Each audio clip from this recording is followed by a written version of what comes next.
अस्सलामुअलैकुम। सिटी से सवाल शो में खुश आमदेद। मैं हूँ सैयद आयशा नाज, मेरे साथ मौजूद है नजम सेठी साहब। अस्सलाम वालेकुम। प्लान तो हमारा ये था कि हम एक बड़ी मुलाकात से प्रोग्राम का आगाज़ करेंगे। अनप्रेसिडेंटेड है जो 15 अगस्त को अमेरिकन प्रेसिडेंट और रशियन प्रेसिडेंट के दरमियान होने जा रही है, जिससे शायद यूक्रेन का तनाज़ा हल हो जाए। लेकिन ऐसे में एक खबर ऐसे सामने आई जिससे ये लगा कि ख्वाब खुली आंखों से भी देखे जा सकते हैं, और वो है air chief, Indian air chief, नाम इनका है अमरप्रीत सिंह। उन्होंने एक बड़ा ऐलान किया है। वो एक इंडियन मिलिट्री लेक्चर दे रहे थे, जिसमें उन्होंने दुनिया को बताया, या वहाँ जो मौजूद हाज़रीन थे उनको बताया कि उन्होंने भी पाकिस्तान के 6 तैयारे गिराए हैं, और इसके अलावा भी पाकिस्तान को खासे नुकसान के उन्होंने दावे किए। और उन्होंने बताया कि S-400 एयर डिफेंस सिस्टम उसने बेहतरीन काम किया। सेठ साहब, मैं आपसे ये जानना चाहूँगी कि जब बड़े बड़े आलमी जराइद ने पाकिस्तान की जो एयर स्किल है उसका एतराफ़ किया, और इसके अलावा छपा कि पाकिस्तान ने कितने तैयारे गिराए हैं, उनमें कितने राफेल शामिल थे, बहुत अरसे तक ये चलता रहा। अब आके इस मौके पर ये ख्वाब देखना, इसकी क्या ताबीर है? देखिए, हम कुछ अरसे से कह रहे हैं कि नरेंद्र मोदी जो है, डोमेस्टिक ऑडियंस जो है वो काफ़ी परेशान है, उसको धचका लगा है और वो चुप रहा है बहुत। अभी तक नरेंद्र मोदी ने कोई मेजर स्टेटमेंट नहीं दी। सिर्फ एक स्टेटमेंट दी है, और वो ये दी है कि हम ट्रंप के साथ जो टेरिफ नेगोशिएट करेंगे उसमें अपने फार्मर्स को प्रोटेक्ट करके रखेंगे। इसके अलावा कोई सिग्निफिकेंट स्टेटमेंट नहीं है। यहाँ तक कि नरेंद्र मोदी के मुंह से ये भी बात नहीं निकली कि ये ट्रंप का कोई रोल नहीं था इसमें। बाकी लोग कह रहे हैं सीज फायर में, मगर नरेंद्र मोदी ने अपने मुंह से ये बात नहीं कही, और सहमा हुआ है इस वक्त। और 3 माह के बाद जब सवाल खड़े हो रहे हैं, और राहुल गांधी ने पार्लियामेंट के अंदर सवाल बहुत से खड़े कर दिए कि आपने रोका, क्यों रोका आपने अपनी मिलिट्री एस्टेब्लिशमेंट को फ्रॉम गोइंग अहेड। तो ये जो जवाब आया है, ये 2 किस्म का जवाब है। एक तो ये आपने देखा कि उनके आर्मी चीफ ये कह रहे हैं कि जी, और एयरफोर्स चीफ ये कह रहे हैं कि हमें रोका नहीं गया, हमने सब अपने फैसले, खुली छुट्टी थी हमने खुद अपने स्ट्रेटेजिक और टैक्टिकल फैसले किए, और किसी किस्म की रुकावट नहीं थी। जो भी हुआ वो हमारे फैसले थे, स्ट्रेटेजिक फैसले थे और या टैक्टिकल। तो एक तो उन्होंने नरेंद्र मोदी को क्लियर ग्रीन लाइट उधर से हटा दिया। दूसरा ये कि अब उन्होंने सोचा कि ये भी हम भी कहें कि भाई हमने भी नुकसान किया है, क्योंकि अभी तक तो इंडिया ने पाकिस्तान को नुकसान की बात ही नहीं की। सिर्फ ये बात हुई है कि पाकिस्तान ने नुकसान है किया है तो कितना किया। कोई कहता है 1, कोई कहता 2, फिर अब जाके सब दुनिया कह रही है हाँ 5-6 गिराए जी। अब ये जो कहना कि जी हमने जो मिसाइल मारी थी उनके अड्डों के ऊपर, एयरफील्ड्स के ऊपर, उसमें एक हैंगर के अंदर या 2 जगह पे हैंगर्स के अंदर कोई जहाज थे जो कि हमने वो हैंगर को डिस्ट्रॉय किया। एक तो उन्होंने इस्लामाबाद के करीब नूर खान एयरबेस का जिक्र किया, और एक और किया कि वो हैंगर्स के अंदर जो जहाज खड़े थे उनको हमने हैंगर को अटैक किया। तो इसलिए इसका मतलब है कि जहाज भी हमने डिस्ट्रॉय कर दिए। तो मतलब है बहुत ही अफसोस कि इस किस्म की अब घटिया किस्म की बातें की जा रही है अपने आप को बचाने के लिए।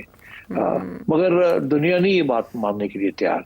और आज मैंने सुना ख्वाजा आसिफ ने भी एक बयान दे दिया कि अगर ऐसी बात है तो आइए हम अपने सारे जहाज की इन्वेंट्री आपको बताते, कितनी आप भी अपने बताएं कितनी, एंड सो ऑन। तो ये बेसिकली ये इंटरनेट के ऊपर और मीडिया के ऊपर एक दूसरे के खिलाफ बातें हो रही हैं, मगर आर्मी, उनका जो एयरफोर्स है वो काफी इस वक्त मायूस कुन है, क्योंकि उनकी तरफ से किसी किस्म की कार्रवाई नहीं हो सकी जिससे उनकी कोई शोहरत बने। तो आई थिंक अंडर प्रेशर उन्होंने भी ये जवाब दिया है एयर चीफ ने। इसकी कोई अहमियत नहीं है और ना ही कोई इसको यकीन करेगा। खसूसन ये रिस्पॉन्स है टू राहुल गांधी, क्योंकि उसने जो इल्जाम लगाया है ये पाकिस्तान का तरफ रिस्पॉन्स नहीं है, राहुल गांधी को रिस्पॉन्स। हाँ, देर आयद हमेशा ना दुरुस्त आयद, और अब तो खिसियानी बिल्ली खंबा नोचे, लकीर पीटने का सिलसिला ही जारी है। आपने बता दिया कि दुनिया इसको बाय नहीं करेगी। अब आगे बढ़ते हैं और उस बड़ी डेवलपमेंट की तरफ चलते हैं जो हेडलाइंस बना रही है कि अगले हफ्ते अलास्का में मिलने जा रहे हैं अमेरिकन प्रेसिडेंट और रशियन प्रेसिडेंट, और मामला है यूक्रेन का। लेकिन इससे यूक्रेन आउट होगा। यूक्रेन की बारी बात में आई कि उन्होंने ट्वीट ज़रूर किया ज़ेलेंस्की ने कि वो काबिल कबूल नहीं समझते जो भी इसमें फार्मूला प्रेजेंट किया जाएगा, लेकिन स्टीव विटकॉफ का इससे पहले जाके मॉस्को में मुलाकात करना और फिर उसमें मुख्तलिफ मामलात का तय पा जाना। कल का आपका एनालिसिस ये कहता था कि जब दो बड़े मिलते हैं तो बैकग्राउंड में सारा काम मुकम्मल, होमवर्क मुकम्मल हो चुका होता है, तो इसे हम एक बहुत बड़ा ब्रेक थ्रू कह सकते हैं इन हालात में? नहीं, मैं नहीं समझता ब्रेक थ्रू कह सकते। अभी मैं सुन रहा था मार्क रूबियो बात कर रहे थे, इशारा किया कि हमने कुछ होमवर्क कर लिया है, जिसकी बात मैंने की थी कि कुछ ना कुछ तो होमवर्क पहले किया जाता है। उसके बाद आपने देखा कि डोनाल्ड ट्रंप का भी स्टेटमेंट एक आया कि सेटलमेंट जो भी होगी उससे यूक्रेन को कुछ अपनी जमीन जो है वो देनी पड़ेगी रशिया। इसका ये मतलब है इसके ऊपर बिहाइंड द सीन्स अग्रीमेंट हो गई है कि अमेरिका को कोई प्रॉब्लम नहीं है जी। और रशिया अगर कहता है कि ये जमीन जो है ये अब हमारी है, यहाँ हमारी रेट चलेगी और यूक्रेन का हिस्सा नहीं रहेगी, तो इसके ऊपर सेटलमेंट हो सकती है। और ये डोनाल्ड ट्रंप ने इशारा कर दिया। अब बड़ी इंटरेस्टिंग बात यह है, दो तीन चीजें इसमें मैं कहना चाहूंगा। इसका मतलब है कहीं तो प्रोग्रेस तो हुई है। अच्छा। ये मार्क रूबियो ने जो बात की है, मगर इंटरेस्टिंग बात यह है कि दो, एक तो ये कि क्या रशिया का सिर्फ यही डिमांड है या और भी कोई डिमांड है जिसका भी जिक्र नहीं आया है, उसके ऊपर और बहस होगी। दूसरी बात यह है कि क्या ये भी जो है अगर कम से कम इसके ऊपर अग्रीमेंट हो जाए तो क्या ये यूरोप और यूक्रेन मानेंगे इस बात को? तो ये दूसरा सवाल है, मैं भी जवाब देता हूँ। तीसरी इंटरेस्टिंग चीज ये है कि अलास्का के अंदर ये तय हुआ कि वहां हम मिलेंगे। हाँ। अब अलास्का जो है is technically part of United states, मगर अलास्का के साथ जो स्पेशल ट्रीटी है between the state of Alaska और अमेरिका, वो याद रहे कि अलास्का एक जमाने में रूस का हिस्सा था, रूस ने ये बेचा था अमेरिका को, तो उस वक्त के कुछ कोई टर्म्स भी कंडीशंस भी इसकी सेट हुई थी। उसमें एक ये है कि अमेरिका के कुछ कानून है जो फेडरल गवर्नमेंट के, वो अलास्का के अंदर अप्लाई नहीं करते। फॉर एग्जांपल वहां अगर अमेरिका चाहे तो किसी को एक्स्ट्राडाइट करके या क्रिमिनल प्रोसीडिंग्स उसके खिलाफ नहीं कर सकता। तो इसलिए पुतिन ने अमेरिका का हिस्सा जो कि रशिया ने दिया था वहां मिलने के लिए तैयार है और वहां कोई क्रिमिनल प्रोसीडिंग्स किसी किस्म की पुतिन के खिलाफ नहीं हो सकती। तो इट्स सेफ प्लेस। दूसरी रिक्वायरमेंट ये होती है कि न्यूट्रल हो। अब ये इतना न्यूट्रल तो नहीं है, मगर कम से कम प्रोटोकॉल यहाँ ठीक ठाक हो सकता है। तो ये तीन कंडीशंस होती हैं, न्यूट्रलिटी, प्रोटोकॉल और सिक्योरिटी। तो मेरा ख्याल है ये सोचते हुए कि एक कंसेशन दी है रशिया ने कि ठीक है हम अलास्का में कर लेते हैं, यहाँ कतर में नहीं करते, यूएई में नहीं करते, अलास्का में कर लेते हैं। एंड ऑब्वियसली डोनाल्ड ट्रंप ने देखे ना, वो अमेरिका आया था तो हमने बात की। सो ये बातें तो हो गई। अब आगे जो बात है कि क्या डील किस किस्म की होने जा रही है या हो सकती है या नहीं होगी। अब देखिए, डोनाल्ड ट्रंप के जो ऑब्जेक्टिव है, मकसद है, वो शॉर्ट टर्म है कि अभी कुछ हो जाए, अभी जल्दी से हो जाए, तो मुकम्मल हो जाए, एक अग्रीमेंट सीज फायर हो जाए, किसी तरीके से सीज फायर हो जाए। फिर मैं ये कह सकता हूं कि देखिए मैंने इंडिया पाकिस्तान का सीज फायर करा दिया है, यूक्रेन का सीज फायर करा दिया है, उधर आजरबाईजान और आर्मीनिया का मैंने जंगी रोक दी जो कि 150 साल से चल रही थी। अब तो मुझे नोबेल प्राइज मिलना चाहिए ना। और आज आपने देखा कि वो बैठे हुए थे उनके प्रेसिडेंट और प्राइम मिनिस्टर के साथ, आजरबाईजान के और आर्मीनिया के, और दोनों ने वो साइन वाइन कर रहे थे और बड़ी तारीफें हो रही थी और तालियां बज रही थी। तो और वहाँ उन्होंने, आजरबाईजान वालों ने तो ये भी कह दिया कि जी हम तो आपको नॉमिनेट करेंगे नोबेल प्राइज। अब जाते जाते मैं ये कह दूं कि नरेंद्र मोदी को भी कुछ समझना चाहिए कि डोनाल्ड ट्रंप चाहता क्या है। बहरहाल अगर नरेंद्र मोदी कह देना कि हम नॉमिनेट करने लगे हैं डोनाल्ड ट्रंप को फॉर नोबेल प्राइज, तो ये टैरिफ जो है ये 10% पे आ जाएंगे। लेकिन उन्होंने काफी देर नहीं कर दी, ट्रेन मिस नहीं कर दी ये कहने में। नहीं, ये ट्रेन कभी नहीं मिस होती सियासत के अंदर। अच्छा। देर आया दुरुस्त आया। अच्छा। तो अभी भी आप समझे कि नरेंद्र मोदी साहब भी सीखे कुछ इन लोगों से, पाकिस्तान से सीखे और इनसे सीखे। अब आइए कि क्या डील किस किस्म की हो सकती है। देखिए, मैंने कल भी कहा था कि पुतिन को तीन चीजें चाहिए। शॉर्ट टर्म की नहीं चाहिए, उसको लॉन्ग टर्म चाहिए। ट्रंप को शॉर्ट टर्म चाहिए। तो अब कैसे दोनों मिलेंगे? लॉन्ग टर्म में क्या चाहिए उसको चाहिए इमीडिएट, ये जो 4 इलाके हैं इसको ये रशिया का हिस्सा बन जाए, यूक्रेन को तोड़ दे। जी। यूक्रेन नहीं। दूसरा ये कि आगे से कभी भी यूक्रेन नेटो का हिस्सा नहीं बन नहीं सकता। होगा। और तीसरी ये है कि अगर रहता भी है तो अपने हथियार वगैरह नहीं होंगे इनके पास, डिसआर्म होगा, तो एक किस्म का बफर स्टेट बन जाएगा। अब मेरा ख्याल है कि ये तो बहुत मैक्सिमम डिमांड्स हैं। मेरा ख्याल है जो बात जहां सेटल हो सकती है फॉर द टाइम बीइंग, वो यही हो सकता है कि ये जो 4 इलाके हैं ये यूक्रेन दे दे रशिया को, और एक पीस डील हो जाए जिसमें कुछ और भी इश्यूज बन जाए ताकि ये मामला जो है आगे बढ़े। अब डोनाल्ड ट्रंप की यही कोशिश है कि शॉर्ट टर्म में सीज फायर करके और रशिया को ये इलाके दिलवा दिए जाए, मगर मेरा ख्याल है यूरोपियंस नहीं मानेंगे। और ज़ेलेंस्की का तो ऑलरेडी बयान आ गया है, यूरोपियंस का भी बयान आ गया है। वो कहते हैं कि ये किस किस्म की बात हो रही है रशिया की और अमेरिका की, जब ये मामला यूरोप का है और रशिया का है। यहाँ तो ज़ेलेंस्की को बैठना चाहिए और हमें बैठना चाहिए, और हमें पूछे बगैर ये चौथे मल्ले आगे ये क्या कर रहे हैं। ठीक है ना। तो आई थिंक इस किस्म के इश्यूज हैं। ये आसान नहीं होगा ज़ेलेंस्की को समझाना और उनसे बात करवानी, और मैं नहीं समझता कि इस पे कोई लंबी चौड़ी कामयाबी होगी इस मीटिंग में, जब तक यूक्रेन के ये 4 हिस्से या वो कॉन्कर नहीं कर लेता, क्योंकि पुतिन बहुत करीब है यूक्रेन को डिफीट करने में। या तो यूक्रेन अपनी फोर्सेस वहां से पुल करे और रशिया कंट्रोल ले ले, इसके ऊपर आगे बात बढ़ सकती है। मगर अगर यूक्रेन अब ये तैयार नहीं है ये करने को, तो फिर क्या होगा? फिर ये होगा, मैं आपको बता दूं, डोनाल्ड ट्रंप जो धमकियां दे रहा है, डोनाल्ड ट्रंप ये कह रहा है कि हम यूक्रेन को हथियार भी देंगे, पैसे भी देंगे, और ये लड़ाई जारी रहेगी। और इस वक्त तो हथियार कम किए हुए, एम्यूनिशन वगैरह कम हुआ है। सो अभी तो अमेरिका अपने कॉन्ट्रीब्यूशंस नेटो को कम कर दिए, मगर यूरोपियन नेशंस को कहा आप पैसे दें और जल्दी करें, एंड सो ऑन। तो आई थिंक मेरा नहीं ख्याल एनी मेजर ब्रेक थ्रू होगी ये, मगर ये जरूर हो सकता है कि तजवीज ये दी जाएगी कि दोनों साइड्स अग्री करते हैं कि ज़ेलेंस्की और यूक्रेन जो है और नेटो जो है, वो जो रशिया के जो कंसर्न्स हैं कि नेटो रशिया के खिलाफ नहीं है, और ज़ेलेंस्की जो है वो हमारे इलाके जो है रशिया के उनको वापस मिल जाएंगे, और रशिया की तरफ से ये एश्योरेंस या गारंटी मिलेगी कि हम बिल्कुल, हमारा कोई इरादा नहीं है यूरोप की तरफ बढ़ने का, हमारा कोई इरादा नहीं है कि हम यूक्रेन को हजम कर ले सारे का सारा, यहाँ तक कि अगर यूक्रेन को इंटरनेशनल प्रोटेक्शन मिलती है इसके बाद तो हमें उससे भी कोई इतराज नहीं है। मगर नेटो जो है ना, NATO is directly against Russia, हम इसको बफर जोन बनाना चाहेंगे। तो इस किस्म की बातें अब होंगी। अभी तो यूरोप वालों ने बोला नहीं है, वो भी बोलेंगे।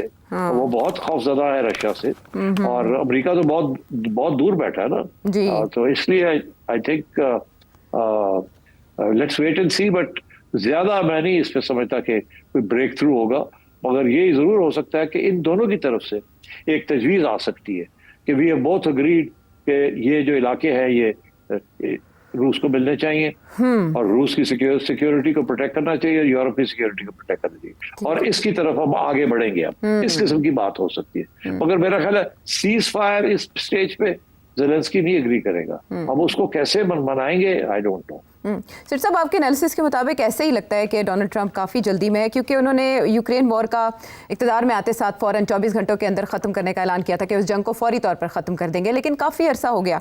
अब जो यूरोपियन ऑफिशियल है वो ये कह रहे हैं कि प्रेसिडेंट ट्रंप ने ज़रा भी प्रेशर प्रेसिडेंट पुतिन के ऊपर नहीं डाला, और ज़ेलेंस्की के कुछ कॉन्स्टिट्यूशनल लिमिट्स भी हैं जो वो फेस कर रहे हैं, और ट्रंप चाहते हैं कि वो जल्द अज जल्द रिजॉल्व कर लें। आपको याद होगा कि जब अफगानिस्तान से इनखला की बातें हो रही थी तो कैंप डेविड में इनवाइट किया गया था तालिबान लीडर्स को, लेकिन बाद में वो मीटिंग कैंसिल हो गई। आप ये समझते हैं कि अभी भी बहुत से इफ्स एंड बट्स के सबब ये मीटिंग भी मुलतवी हो सकती है, कैंसिल हो सकती है? बिल्कुल मुलतवी हो सकती है, कैंसिल हो सकती है, आई एग्री विद यू। मगर आपने भी जिक्र किया कि कुछ लोग कह रहे हैं कि रशिया के ऊपर प्रेशर नहीं डाला डोनाल्ड ट्रंप ने। ये सही है अप टू अ पॉइंट, मगर आहिस्ता आहिस्ता प्रेशर डाल रहे हैं ना। ये सारा जो टैरिफ वाला ड्रामा है, ये इंडिया के साथ जो हो रहा है, ये बिल्कुल प्रेशर है ऑन रशिया। इसमें देखे ना, या चाइना या इंडिया, यही 2 मुल्क हैं जो कि रशिया के साथ तिजारत करके तेल ले रहे हैं रशिया। बाकी सैंक्शंस तो इतनी चलती नहीं है। इंडिया के ऊपर वो प्रेशर डाल रहे हैं कि और कि वो प्रेशर ये नहीं है कि इंडिया के ऊपर है, वो एक्चुअली रशिया के ऊपर है कि रशिया को एक्सपोर्ट्स टू इंडिया जो है उसको बंद की जाए। और इसीलिए मैंने आपसे ये कहा था कि जब ये यूक्रेन वाला मामला सेटल हो जाएगा between Donald Trump and Russia, तो इंडिया वाला मामला भी डोनाल्ड ट्रंप पर खत्म हो जाएगा और नरेंद्र मोदी साहब चुप करके बैठ जाएं। कोई इधर उधर भटकने की जरूरत नहीं है, कभी इधर जा रहे हैं कभी उधर जा रहे हैं, कोई फायदा नहीं इसका, चुप करके बैठे और आप देखिएगा कि जैसे ही ये मामला तय होता है तो आपसे भी प्रेशर हट जाएगा। और इन द मीनवाइल अगर आप उनको नॉमिनेट कर देंगे तो जल्दी हो जाएगा काम आपका।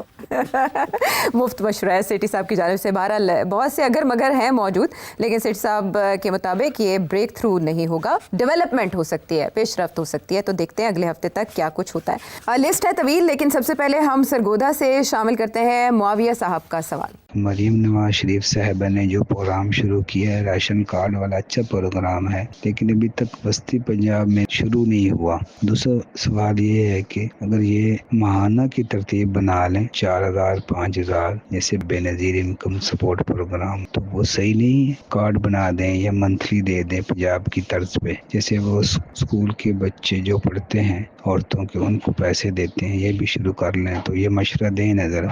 देखिए मेरा तो मशवरा यही है कि जो कुछ देना होता है वो कैश में दिया जाए। अभी कल भी एक सवाल आया था कि बेनजीर इनकम सपोर्ट प्रोग्राम के ऊपर, तो मेरा यही जवाब था कि कैश देना अच्छा होता है, ताकि जिसको कैश मिलता है वो खुद फैसला करे उसने कैसे उसको खर्च करना है। ये नहीं कि आप फैसला करें कि उसने किस पे खर्च करना है। तो इसलिए अब ये जो राशन कार्ड है, मेरा ख्याल है ये कोई 12 लाख के करीब राशन कार्ड डिस्ट्रीब्यूट होंगे अब ये 6 माह के अंदर ये पीरियड है, और सारे पंजाब को कवर करेंगे। तो ये सिर्फ लाहौर के लिए नहीं है या एक दो शहरों के लिए नहीं, सारा पंजाब को कवर करेंगे और 3000 रुपए तक आप इसको इस्तेमाल कर सकेंगे फॉर फ्री। उसके अलावा आपने जो भी इसके ये 3000 में खरीदेंगे वो आपको 20% डिस्काउंट में मिलेंगी। तो इस किस्म की सहूलियात है। मैं समझता हूँ इट्स अ वंडरफुल इनिशिएटिव, अच्छी पॉलिसी है। बेनजीर इनकम सपोर्ट प्रोग्राम भी अच्छी पॉलिसी है, या राशन कार्ड वाली पॉलिसी भी बड़ी अच्छी है। और इस किस्म के काम जो मरीम नवाज कर रही हैं, कम से कम हमें दाद तो देनी चाहिए। ये सारे वो काम है जो गरीबों के लिए है। जैसे बेनजीर इनकम सपोर्ट प्रोग्राम हम सब ने सपोर्ट किया था, तो ये राशन कार्ड की हमने सपोर्ट करी। इमरान खान ने वो जो हेल्थ कार्ड किया था उसमें खामियां थी, उससे करप्शन के बड़े चांसेस थे। अगर उसको और तरीके से बनाया जाता तो शायद वो भी गुड इनिशिएटिव। तो मैं ये समझता हूँ कि देखिए ना, अगर हमारी पूरी एक नेशनल हेल्थ पॉलिसी नहीं हो सकती, जैसे यूके में है नेशनल हेल्थ सर्विस NHS, हर बंदा जाके अपना इलाज करवा सकता है फ्री फ्रॉम हॉस्पिटल्स, तो वो तो हमारे यहाँ तो बड़ा मुश्किल है।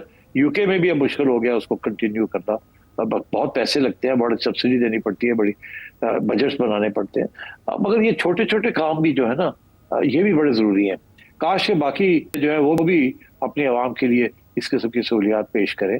बट सो आई थिंक यहाँ तो दाद देनी चाहिए मरियम को। सर सब इसी तरह से ज़ाहिर है मरियम नवाज साहिबा के काफ़ी मंसूबे हैं जिसमें वो टारगेट करी हैं उन अवाम को जो अपना घर भी नहीं बना सकते। ये एक मंसूबे के हवाले से कनाडा से सवाल कर रहे हैं कि interest free loan Maryam Nawaz साहिबा की तरफ से दिया जा रहा है, प्लॉट भी साथ दिए जा रहे हैं। ये बहुत अच्छा प्लान है उनके बकौल, ये स्कीम्स बहुत अच्छी हैं, लेकिन स्पीड से हाउसिंग सोसाइटीज़ बनने की वजह से ज़रूरी ज़मीन ख़त्म हो रही है, तो हाई राइज बिल्डिंग्स बनानी चाहिए। वो ये चाहते हैं कि मशवरा दिया जाए बजाय ये कि सोसाइटीज़ डेवलप की जाए, आप अपार्टमेंट्स दे दें लोगों को। इसके बारे में आपका क्या ख्याल? देखिए, ये कराची वाले जैसे शहर में अपार्टमेंट्स तो बड़ी कामयाब है, मगर लाहौर का जो माहौल है पंजाब का, वहाँ लोग छोटे से छोटा घर भी होना तो वो प्रेफर करते हैं, वो अपार्टमेंट्स में प्रेफर नहीं करते रहना। वहाँ कराची के अंदर शाम को हवा बहुत चलती, क्योंकि समुंदर है, तो अपार्टमेंट्स के अंदर काम चल जाता है, हाँ, होटल नहीं होती। यहाँ वो खिड़कियाँ खुली रखें, आ रही है आवाज आ रही है, मगर लाहौर के अंदर तो बिल्कुल कोई हवा होती नहीं गर्मी के अंदर, इट्स जस्ट सफोकेटिंग। तो इसलिए अपार्टमेंट्स, अनलेस वो अपार्टमेंट्स एयर कंडीशनड हो, तो अदरवाइज बड़ा मुश्किल हो जाता है छोटी छोटी अपार्टमेंट्स पे रहना, क्योंकि हर अपार्टमेंट जो है उसके वो खिड़कियां नहीं होती जो बाहर की तरफ निकले, कुछ तो अंदर भी होती हैं। तो इस किस्म के मसले हैं। मगर अभी भी मैं देख रहा हूँ कि लाहौर शहर के अंदर फॉर एग्जाम्पल आहिस्ता आहिस्ता अच्छी हाई क्वालिटी अपार्टमेंट्स बननी शुरू हो गई हैं, जहाँ ये फैसिलिटीज भी हैं कि हर अपार्टमेंट जो है उसका किसी न किसी साइड से बाहर की तरफ विंडो निकलती है, हवा आ सकती है, so on, but not everyone can do that. अब दूसरी बात, एक सवाल ये भी था, मैंने सुना कि कोई कह रहे हैं कि जी हमारी जो एग्रीकल्चरल जमीन है वो कम होती जा रही है क्योंकि लोग जो है, शहर जो है ये बढ़ रहे हैं, और यहाँ पूछा है मडियार साहब ने, इन्होंने पूछा हाउसिंग सोसाइटीज बन रही जी। हैं। एग्रीकल्चरल जमीन नहीं खत्म हो रही, बड़ी एग्रीकल्चरल जमीन है आपके पास, ठीक है। हाउसिंग सोसाइटीज जो हैं वो शहरों के इर्द गिर्द जो जमीनें हैं वो खरीद लेते हैं, और उस खरीदो फरोख्त में भी काफी घपले होते हैं। सही कीमत शायद किसानों को नहीं मिलती है, उन मालिकों को नहीं मिलती जो मिलनी चाहिए। कभी कभी तो पंजाब या स्टेट गवर्नमेंट जो है, प्रोविंशियल गवर्नमेंट जो है, वो किस कानून के तहत खुद ही जमीन ले लेती है और खुद ही फैसला करती है कितने पैसे देने या नहीं देने, और फिर वो जमीन जो है वो ऑक्शन करके सिविलियन हाउसिंग सोसाइटीज वहां से खरीद लेते हैं उनसे, एंड सो ऑन। तो ये काम चलता रहता है। बट कोई ये इसका फिक्र मत करे कि जी वो हाउसिंग सोसाइटीज बन रही हैं जिसकी वजह से एग्रीकल्चर जमीन जो है वो कम हो रही है, और उसके साथ हमारी एग्रीकल्चरल प्रोडक्शन जो है या आउटपुट है उसको वो असर पड़ेगा, ऐसी कोई बात नहीं है, नथिंग टू वरी अबाउट। बाकी ये है कि yes, I think housing societies, अगर हाउसिंग सोसाइटीज कामयाब भी तो है ना, वो इसलिए कामयाब है कि मिडिल क्लास के लिए इट्स अ ग्रेट फैसिलिटी। 4-4 मरले के घर, 2 मरले, 4 मरले, 8 मरले इंस्टॉलमेंट्स के ऊपर आप देके और आप अपने लिए घर बना लें। तो और फिर जो लोग इन्वेस्टमेंट भी करना चाहते हैं, छोटी इन्वेस्टमेंट है करके और किराए पे चढ़ा दें। तो आई थिंक ये तो अच्छी चीजें हैं हाउसिंग सोसाइटीज। अलबत्ता जो इसमें गड़बड़ है हाउसिंग सोसाइटीज में वो ये है कि ट्रांसपेरेंट नहीं है, कोई चेक्स एंड बैलेंसेस नहीं है, लोगों के साथ कैसे ज्यादती भी हो जाती है, उनके पैसे भी खाए जाते हैं, उनको सही सर्विस नहीं मिलती, जो कॉन्ट्रैक्ट साइन करते हैं उनको समझ नहीं आती कि उसके अंदर क्या लिखा हुआ क्या नहीं लिखा हुआ, और धोखे भी हो जाते हैं। और इसीलिए मैं समझता हूँ कि कोई ऑम्बुड्समैन होना चाहिए जो कि सिर्फ हाउसिंग सोसाइटीज को मॉनिटर करे, और आपके जो कंप्लेंट्स हैं उस ऑम्बुड्समैन के पास जाएं और वो आपके कंप्लेंट्स अगेंस्ट हाउसिंग सोसाइटीज फैसला करे, और वो फैसला शुड बी फाइनल।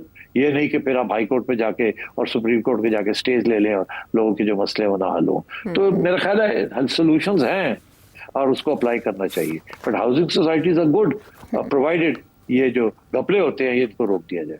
बिल्कुल ठीक है अहमद यार साहब, आपके सवाल के तवज्जुह से पंजाब हुकूमत के लिए आ गई सामने।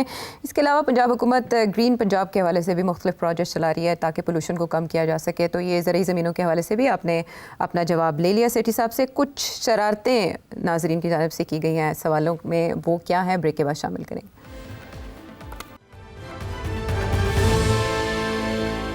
Welcome back to the show. और अच्छा, अब जो क्वेश्चंस हम शामिल करने जा रहे हैं उससे ये जाहिर होता है, झलकता है कि ऑडियंस नाजरीन सिर्फ सेठ साहब को सुनते नहीं है बल्कि बहुत गौर से देखते भी हैं। इसका अंदाज़ा आपको होगा जब हम सवाल शामिल करेंगे। तो सेठ साहब की इजाज़त से सबसे पहला सवाल हम ऑस्ट्रेलिया से अदील अहमद का शामिल करेंगे। सेठ साहब, आपकी थोड़ी रहनुमाई चाहिए थी जी। ये आपके पास ऐसी कौन सी गिदड़ सिंगी है कि आपकी सर ईद ही नहीं खत्म हो रही, इतने अरसे से आप इंग्लैंड गए हैं, आप वापस नहीं आ रहे। तो सर सवाल ये था आपसे कि भाभी आपको कुछ नहीं कहती, क्योंकि असी ते घरों बाहर निकलिए 5 मिनट बाद फोन आ जाता है बेगम दा। सर कोई सानू कोई अपने तजर्बे नाल कोई असिस्ट करो, कोई सानू दसो की जुगाड़ है, की चक्कर है। मेरा ख्याल है तुहानू मेरा जवाब पसंद नहीं आएगा। पहली गल तो है कि जुगाड़ कोई नहीं। ਤੁਹਾਡੀ ਭਾਬੀ ਮੈਨੂੰ ਫੜ ਕੇ ਲੈ ਗਈ ਹੈ ਔਰ ਸਿਰ ਤੇ ਬੈਠੀ ਹੈ ਇੱਥੇ ਲੰਡਨ ਵਿੱਚ। ਤੇ ਤੁਹਾਡਾ ਖਿਆਲ ਹੈ ਕਿ ਮੈਂ ਆਜ਼ਾਦ ਆ ਤਾਂ ਤੁਸੀਂ ਭੁੱਲ ਜਾਓ ਇਸ ਗੱਲ। ਨੰਬਰ 1। ਨੰਬਰ 2, ਜਦੋਂ ਹੁਕਮ ਹੋਏਗਾ ਕਿ ਚਲੋ ਜੀ ਬੋਰੀ ਬਿਸਤਰਾ ਚੁੱਕੋ, ਚਲੋ ਵਾਪਸ ਚਲੋ ਲਾਹੌਰ, ਤੇ ਖਾਦਮ ਨਾ ਲਗਾਏਗਾ ਲਾਹੌਰ। ਠੀਕ ਹੈ, ਤੁਸੀਂ ਹੁਣ ਸਮਝ ਜਾਓ ਕਿ ਜੋ ਹਾਲਾਤ ਨੇ ਇੱਥੇ। ਸੋ ਗੱਲ ਹੈ ਕਿ ਤੁਹਾਨੂੰ ਪਤਾ ਹੈ ਭਾਬੀ ਤੁਹਾਡੀ ਬੌਸ ਹੈ और ਅਸੀਂ ਤੇ ਤੁਹਾਨੂੰ ਪਤਾ ਹੁਕਮ की तामील करते। बाकी ਤੁਸੀਂ कह बाकी अल्लाह खैर सला, ਜਦੋਂ ਹੁਕਮ ਹੋਏਗਾ मैं आ जाऊंगा लाहौर वापस। हाँ, इस परंपरा से सेठी साहब भी आज़ाद नहीं है। तो अदील अहमद, आप किसी भी तरह की खुशफहमी या गलत फहमी में बिल्कुल न रहें, जुगाड़ नहीं है और इसका कोई इलाज नहीं है। मसूद खान न्याजी लाहौर से। मेरा नजम साहब से एक ज़ाती सवाल है कि काइंडली हमें ये भी बताएं कि वो लंदन में जाके इतने सेहतमंद, यंग और फ्रेश कैसे हो गए हैं, और क्या वहाँ पे वो मील ले रहे हैं ताकि हम पाकिस्तानी भी अपनी सेहत को इस तरह इम्प्रूव कर सकें। ओए यार, ये कहाँ से सवाल आप ले आए हैं? ये पर्सनल किस्म के सवाल आने शुरू हो गए। I am getting very uncomfortable. अच्छा, तो आप जवाब तो देना पड़ेगा। वो कह रहे हैं मेरी सेहत इम्प्रूव हो गई है और मैं क्या कौन सा मील ले रहे हैं आप? नहीं मील तो यार वही है ਜਿਹੜਾ ਉੱਥੇ ਮਿਲਦਾ ਸੀ मगर ਇੱਥੇ ਦੀ आबो हवा बड़ी जबरदस्त है आजकल समर है ना आप सड़क पे निकले ना जरा बाहर मजे आएंगे ਤੁਹਾਨੂੰ बस इससे ज्यादा मेरे से क्या आप सुनना चाह रहे हैं हर बंदा ही जवान हो जाता है ਇੱਥੇ आके फ्रेश भी सेहतमंद भी हो गए हैं आप उनके बकौल। हाँ तो इसलिए लंदन आए। हाँ हवा बहुत अच्छी है यहाँ की पोल्यूशन नहीं है और खूबसूरत लोग नजर आते हैं और हसीन लोग नजर आते हैं और आपको पता ही है और जब भाभी साथ ना हो तो हम ऐसे ऐसे करके देख भी लेते हैं। इस पे एतराज हो सकता है। बहरहाल अब सलमान लाहौर से आपका सक्सेशन प्लान क्या है? और मुझे पता है वो मनीष यार फारूक की साहब करने हैं पे और भी लोग हैं जिन्होंने आपके साथ काम किया, लेकिन आप कुछ टीम को ट्रेन कर रहे हैं? आपका जो आर्ट ऑफ एनालिसिस जो है, जिससे आप दुनिया को देखते हैं, जो आप लॉजिकली देखते हैं हर चीज को और डोमेस्टिक पॉलिटिक्स को, आपके बाद कौन आगे चलाएगा ये सिलसिला?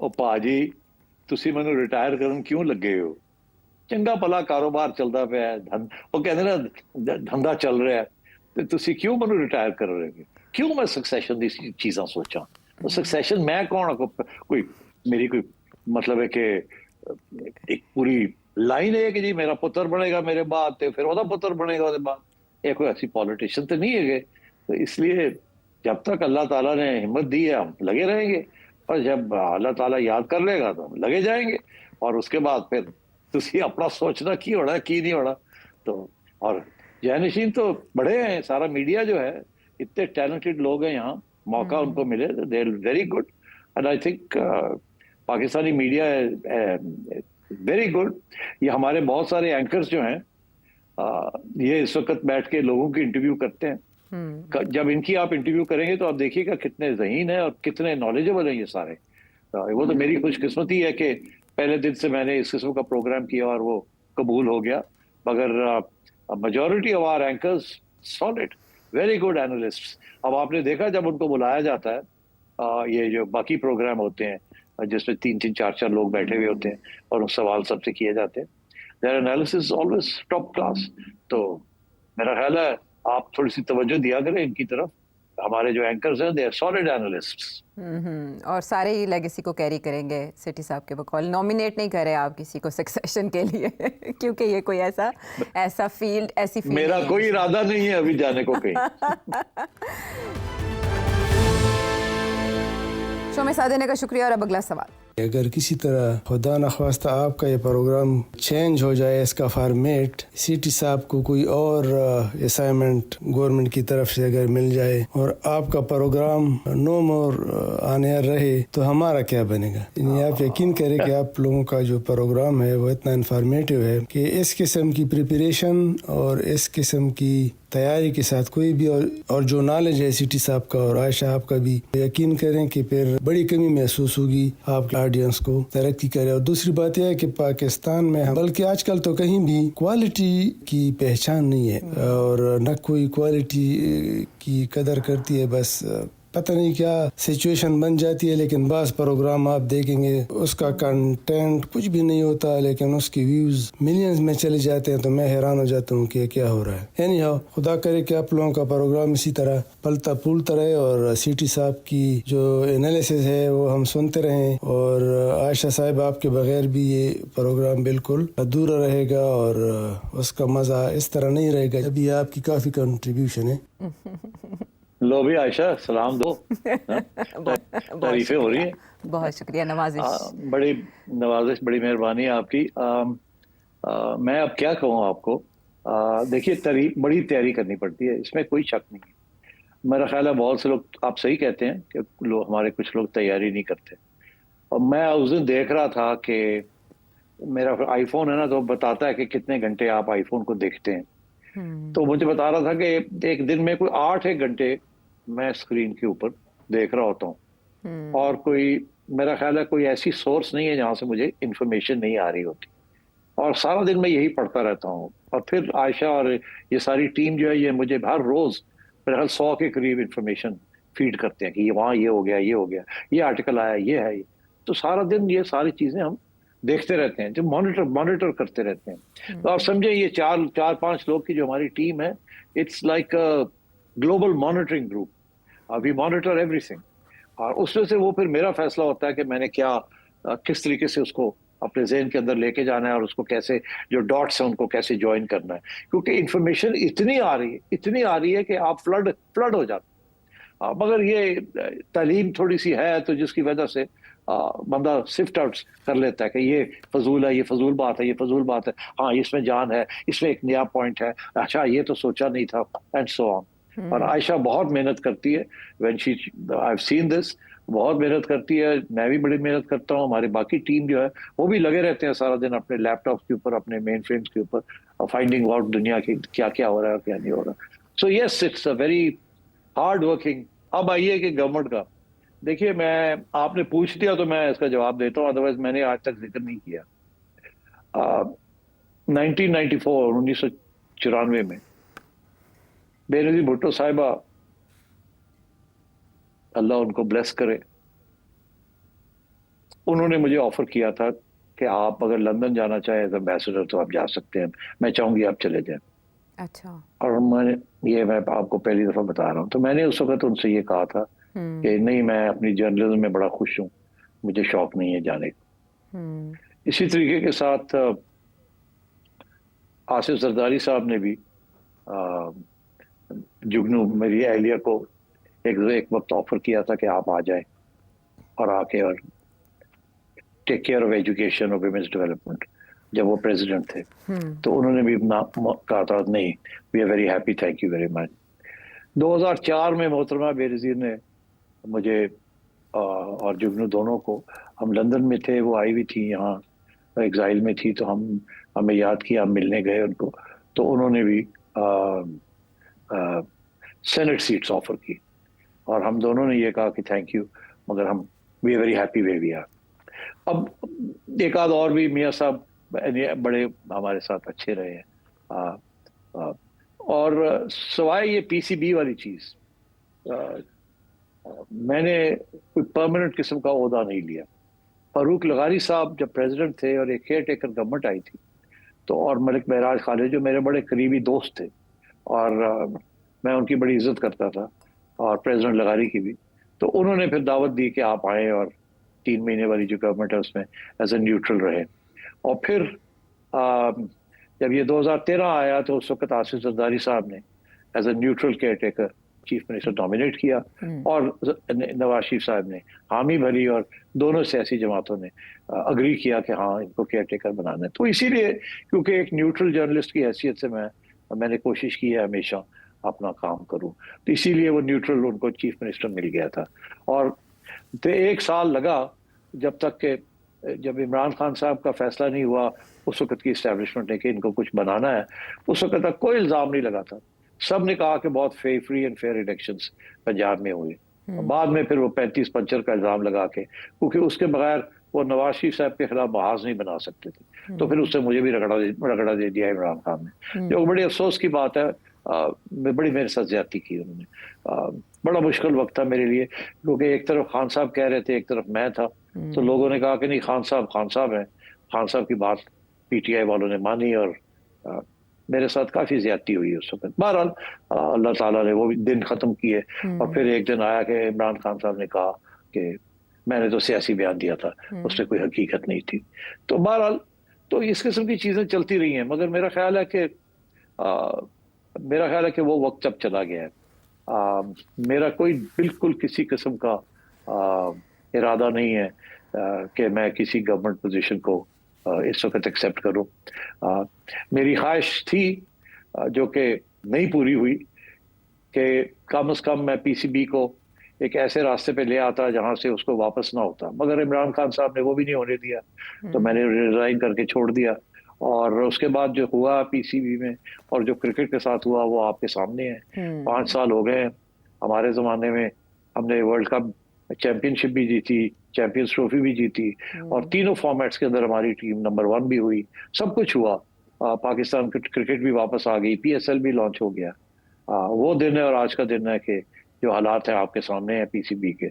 बड़ा दुख होता है मुझे कि इतनी मेहनत की हमने और फिर ये हुआ, और उसके बाद जो सियासी मदाखलत हुई है और चल रही है, ये बड़े अफसोस की बात है। बहरहाल अब मेरा कोई इरादा नहीं है कि जी मैं कोई कैबिनेट के अंदर या कोई एम्बेसडरशिप या इस किस्म की चीज मुझे बिल्कुल नहीं इंटरेस्ट करती, ना ही कभी की थी। I would like to be an independent person. I would like to run, जो भी मैं करूं मैं चाहता हूं कि मुझे फ्री हैंड मिले, और ताकि, और अगर मैं कामयाब ना हूं तो मुझे निकाल दें, अगर मुझे रोके ना, मेरे से सिफारिश मत करें कि इसको रखो उसको रखो। मुझे, और यही नवाज शरीफ साहब ने जब पीसीबी दिया था, तो मैं आपको आज कहता हूं कि वो 5 साल या 4 साल एक दिन कभी नवाज शरीफ साहब ने मुझे फोन नहीं किया कि फलाने बंदे को रख लो या सिफारिश की हो, किसी की भी नहीं। और ये बहुत बड़ी बात है, बहुत बड़ी बात, क्योंकि पेट्रन भी थे, प्राइम मिनिस्टर भी थे। अब तो सुनने में आता है सारा कुछ ही कहीं और फैसले होते हैं, और दोस्ती यारियां भी चलती रही हैं पीछे, जब वो और इमरान खान के दोस्त और इस किस्म की जो उन्होंने फैसले किए, तो बड़े अफसोस की बात है ये। और उसके बाद फिर पीपल्स पार्टी ने भी मुझे नहीं रहने दिया, अफसोस की बात है, और नून लीग मेरे लिए खड़ी नहीं हुई। सो इट्स ओके, हमने जो करना था कर दिया। लोगों की दिलों में और दुआओं में तो मेरा ख्याल है थोड़े बहुत बैठते ही होंगे। सो आई एम वेरी हैप्पी। कोई ऐसा अगर तोहफा मिले जिससे मैं समझता हूँ कि मैं कोई कौम और मुल्क के लिए कोई खिदमत अदा कर सकता हूँ, तो जाहिर है उस वक्त तो बंदा ना नहीं करता, मगर ऐसी कोई चीज़ नहीं है इस वक्त सामने। और आप फिक्र ना करें, जब तक मैं टीवी पे बैठा हूँ, कोशिश मेरी यही होगी कि इंटेग्रिटी और दयानतदारी के साथ बात की जाए। और गलतियां भी होती है, अपने ओपिनियंस भी गलत हो सकते हैं, अपना तजिया भी गलत हो सकता है, नीयत नहीं गलत, नीयत नहीं खराब। और किसी के साथ ज्यादती का इरादा और नीयत भी नहीं है। रेहान गुल साहब, आपके गुले रेहान जैसे ख्यालात का बहुत शुक्रिया, सवाल का भी बहुत शुक्रिया। तस्करा हुआ क्रिकेट का, तो मुबारक अली लाहौर से क्या जानना चाहते हैं सीजन में? सिटी साहब, 60 से 90 तक की वेस्ट इंडियन क्रिकेट टीम में Clive Lloyd, Marshall, sir Garfield Sobers, Richards, Garner, Desmond Haynes, Greenidge, Ambrose और दीगर वर्ल्ड क्लास क्रिकेटर्स मौजूद थे। इस टीम ने हर मुल्क को उसकी होम ग्राउंड पर हराया। अब हालत ये है कि वेस्ट इंडीज ऑस्ट्रेलिया की बी टीम से तमाम टेस्ट, तमाम ओडीआईज और तमाम T20s अपनी होम ग्राउंड में हार गई है। वेस्ट इंडीज अब माजी के लीजेंड क्रिकेटर्स क्यों पैदा नहीं कर रही? इसी तरह पाकिस्तान क्रिकेट ने भी मियांदाद, इंजमाम, जहीर अब्बास, सईद अनवर, इमरान खान, सरफराज नवाज, मोहम्मद आसिफ, वसीम अकरम, वकार यूनस और दीगर लीजेंड्स पैदा किए। पाकिस्तान क्रिकेट भी अब माजी के शानदार क्रिकेटर्स पैदा नहीं कर रही। डर है कि कहीं 2-4 साल बाद हमारी भी क्रिकेट की हालत वेस्ट इंडीज क्रिकेट सी ना हो जाए। आपकी ओपिनियन जानना चाहता हूँ। टाइम बहुत थोड़ा, बहुत मुख्तसर जवाब दूंगा। वेस्ट इंडीज की क्रिकेट इसलिए नीचे गिरी है, उसकी 2 वजूहत हैं। एक तो आपको पता है कि वेस्ट इंडीज का मतलब ये है कि जजीरे हैं, आइलैंड्स हैं, वो शहर और वो काउंटीज बनी हुई हैं, तो वो 9 हैं। अब वो जो 9 हैं वो सबकी अपनी अपनी हैसियत है।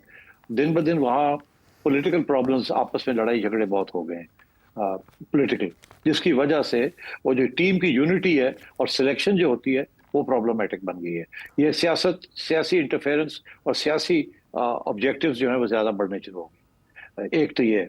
दूसरी बात ये है कि अमेरिका के अंदर जो बेसबॉल और अमेरिकन फुटबॉल के अंदर जो पैसे मिलते हैं वे इतने ज़्यादा हैं, और क्योंकि वेस्ट इंडीज़ अमेरिका के बड़ा करीब है, तो वो बहुत से अब नौजवान जो हैं उनको घारा घास नज़र आता है अमेरिका में, और वो उन्होंने क्रिकेट की तरफ तवज्जो देनी कम कर दी, बिकॉज पैसे बड़े कम मिलते हैं वेस्ट इंडीज।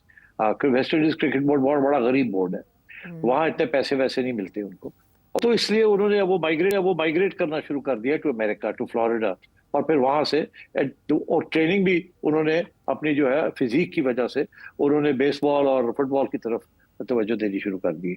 तो एक तो ये कि मार्केट बढ़ती जा रही है वहाँ, और वेस्ट इंडीज के लोग जो है उठ के वहां जा रहे हैं। दूसरा, आपस में लड़ाई झगड़े। तीसरा ये कि आपने जिक्र किया क्लाइव लॉयड का, उसके बाद वेस्ट इंडीज को अच्छा कैप्टन भी नहीं मिला कोई। This is a fact. Brian Lara बहुत जबरदस्त प्लेयर था, but was not a good captain. और इसके बाद भी होल्डिंग और योएल गार्नर बड़े जबरदस्त थे, ग्रेट ब्रेन्स, बट बड़े जेंटलमैन किस्म के लोग थे, और जिसकी वजह से अब कैप्टन जेंटलमैन नहीं होता, ना वो बुली होता है ना वो जेंटलमैन होता है, बड़ा फर्म होता है, तो they could not become captains. तो मैं समझता हूँ कि उनके इस किस्म के प्रॉब्लम्स हैं, पॉलिटिकल इंटरफेरेंस एंड अमेरिका, आ जाओ इधर आ जाओ, टैलेंट सारा वहां जा रहा था। और अब आप देखिएगा और भी ये होगा। उसकी वजह यह है कि अमेरिका के अंदर भी अब क्रिकेट लीग शुरू हो गई है, और वहाँ भी उन्होंने और अब बाकी लोग भी हैं, वो भी जाके टेक्सास और शिकागो और फ्लोरिडा के अंदर स्टेडियम्स बन रहे हैं जहाँ क्रिकेट हुआ करेगी। तो ये वेस्ट इंडीज के लोग ज्यादातर अब वहां चले जाएंगे, तो सबसे ज्यादा ये जो है ना इम्पैक्ट ये वेस्ट इंडीज को पड़ेगा। अब आइए आप पाकिस्तान का हाल। पाकिस्तान तो देखिए ठीक ठाक चल रहा था, आप सबको पता है। और फिर ये हुआ कि जब इमरान खान साहब आए, उन्होंने सारा स्ट्रक्चर ही चेंज कर दिया क्रिकेट का। उन्होंने कहा नहीं, ऑस्ट्रेलियन सिस्टम होगा। यहाँ डोमेस्टिक क्रिकेट प्रोड्यूस कर रही थी आपके लिए, वनडे के लिए और टेस्ट मैचेस के लिए जबरदस्त क्रिकेटर्स जिनका नाम लिया है। ये सारे जो हैं, they were all test cricketers, maximum one day but basically test cricketers. जब से ये पीएसएल शुरू हुआ है ना, short term short format 20 over T20, तो उसके लिए स्पेशल ट्रेनिंग की जरूरत थी, स्पेशल टूर्नामेंट्स की जरूरत थी। पीसीबी बड़ी लेट आया है इस तरफ कि ये स्पेशल टूर्नामेंट्स हों। वो तो आप बच गए हैं कि पीएसएल हमने कर दिया। अगर पीएसएल ना होता तो आप पहले ही आपका वेस्ट इंडीज वाला हाल हो जाना था, specially in one day and T20 game. आपके पास प्लेयर्स ही नहीं थे, आपने ट्रेनिंग ही नहीं की थी। वो तो अब पीएसएल की वजह से लोगों ने अब उस तरफ रुझान शुरू किया है, अब fast batting and accurate bowling etcetera. पहले तो ट्रेनिंग ही गलत थी। मगर इसके अलावा भी इमरान खान साहब की जो सिस्टम उन्होंने बनाया, जो 4 साल धक्के लगते रहे यहाँ, वो बिल्कुल फेलियर था। वहाँ उन्होंने जो इतनी बड़ी हमारी आबादी है, उसके लिए इतनी टीम्स थी, इतने क्लब्स थे, उन्होंने सब वो खत्म करके 6 टीमें बनाने का फॉर्मूला बना दिया जो चला नहीं। और उन्होंने वो जो सारी गवर्नमेंट की डिपार्टमेंट्स थी जो कि अपनी जेब से 10 करोड़ 20 करोड़ 30 करोड़ रुपया लगाती थी, क्रिकेटर्स को तनख्वाहें मिलती थी, उनको एक घर मिल जाता था, जॉब्स मिल जाते थे, फिर वो अपनी ट्रेनिंग करते थे, तो वो भी उन्होंने खत्म कर दी थी। तो मैं ये समझता हूँ कि अनफॉर्चुनेटली मेरा ख्याल उनके इरादे तो अच्छे थे, मगर ही डिडंट नो। वो कभी भी पाकिस्तान डोमेस्टिक क्रिकेट में उन्होंने खेला भी नहीं था, उनको एहसास भी नहीं था, सारी उम्र ही वो बाहर ही करते रहे। इसलिए उन्होंने जो आके सिस्टम बनाया वो तबाह कर दिया। उसके बाद फिर जो उसको ठीक करने की जो भी कोशिश की है वो भी ठीक नहीं हुआ, वो भी ठीक नहीं कर सके। फिर सियासी अपॉइंटमेंट्स, अब ना ही मेरा मुंह ना खुलवाओ। बड़े अफसोस है कि जिस किस्म की सियासी अपॉइंटमेंट्स होती रही हैं, कुछ लोग कहेंगे ये मैं भी तो सियासी अपॉइंटमेंट था। चले, यस प्राइम मिनिस्टर पेट्रन है, मगर देखिए चुन के लगा लेते। जरूरी है आपके सेंट्रल कमेटी मेंबर्स को, सियासतदानों को ये ओहदा देना? पहले होता रहा है, मगर उस वक्त सिस्टम हमारा इतना तकड़ा था कि काम चल जाता था। फौजी जर्नैल भी बने चेयरमैन, ब्यूरोक्रेट्स भी बने, क्रिकेटर्स भी 2-3-4 बन चुके थे, और ब्यूरोक्रेट्स भी, जजेस भी बने। मगर वो जो एक स्ट्रक्चर बनाया हुआ था वो चल रहा था, उसके अंदर ज्यादा रद्द-बदल करने की जरूरत नहीं थी। खान साहब ने आके तो सारा कुछ ही चेंज कर दिया ना, और फिर एक ऐसे लोगों के हवाले किया क्रिकेट बोर्ड जो कि एडमिनिस्ट्रेटर्स नहीं थे, बड़े प्रेजुडिस किस्म की उनकी व्यूज थी। तो मेरा ख्याल है ये सारा डाउनफॉल जो हुई है वहां से हुई है और अभी तक चल रही है। ठीक है, डायग्नोसिस जो मसला आपने पूछा मुबारक अली साहब, उस पे से आपने जाना। सवाल कोई और हो आपके जहन में और जो अभी तक सोच रहे हैं कि वो सवाल करना चाहेंगे, तो वक्त आ गया है। इस नंबर पर जो आपके सामने सवाल भेजे, अगले प्रोग्राम तक के लिए इजाज़त दें।